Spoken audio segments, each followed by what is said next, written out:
By the time you've seen Sony's standalone Venom, you'll no doubt have chosen a favorite moment. Even if it turns out to be disappointing, it's likely something will stick out as better or more entertaining than the rest. However, there's one person whose favorite Venom moment definitely isn't in the movie, and sadly, it's the star Tom Hardy, who, speaking in an interview with Comics Explained, lamented the fact that his most enjoyable scenes simply didn't make it in. They were filmed one way or another, but certain creative decisions seem to have guided the project away from what might have been initially.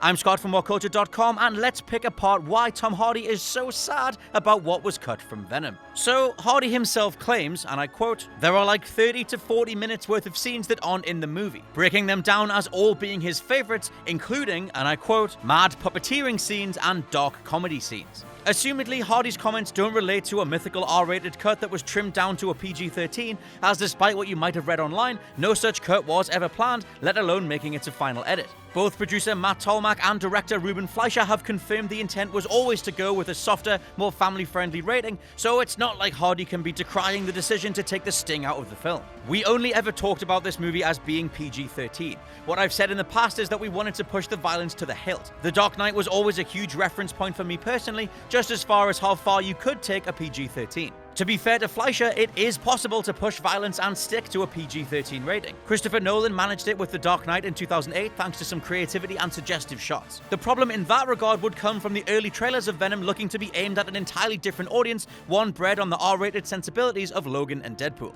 The content in those movies definitely can't happen anywhere other than an R-rated movie, but by the sounds of it, Tom Hardy could be part of that group.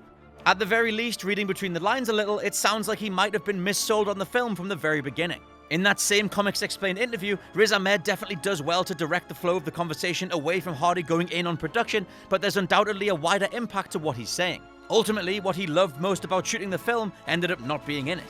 And you need to consider the situation for Hardy too.